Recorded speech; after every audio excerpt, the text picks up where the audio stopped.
Big boss Malayalam season 7-ൽ നിന്ന് final 5-ൽ എത്താനാവാതെയാണ് Adila പുറത്തായത്. എന്നാൽ എവിക്റ്റ് ആവുന്നതിന് മുമ്പ് ആദില ഹൗസിൽ പൊട്ടിച്ച ബോംബ് അവസാന മണിക്കൂറുകളിൽ പുകഞ്ഞു കത്തി. ആദിലയ്ക്ക് താൻ ടിഷ്യൂവിൽ എഴുതി നൽകിയ നമ്പർ അവരുടെ കയ്യിൽ ഉണ്ടെന്ന് അനുമോൾ പറഞ്ഞിരുന്നു. ഈ സമയം നൂറ മാറ്റുന്ന ദൃശ്യങ്ങൾ ലൈവിൽ വന്നിരുന്നു. ഇത് അനുമോൾ പറഞ്ഞ തെളിവാണോ എന്നാണ് സാമൂഹ്യ മാധ്യമങ്ങളിൽ ഉയരുന്ന ചോദ്യം.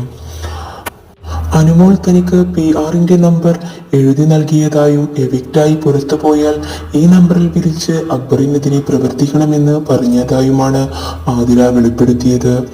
എവിക്റ്റ് ആവുന്നതിന് മുൻപ് ആദില ഇത് അക്ബറിനോട് പറഞ്ഞിരുന്നു. എന്നാൽ തന്റെ സ്വന്തം നമ്പറാണ് എഴുതി നൽകിയതെന്നാണ് അനുമോൾ ആവർത്തിക്കുന്നത്. തന്റെ നമ്പർ ആദിലയ്ക്ക് എഴുതി നൽകിയത് ഇപ്പോഴും അവരുടെ കയ്യിലുണ്ടെന്നും വസ്ത്രങ്ങളുടെ കൂട്ടത്തിൽ വെച്ചിട്ടുണ്ടെന്നും അനുമോൾ പറഞ്ഞു.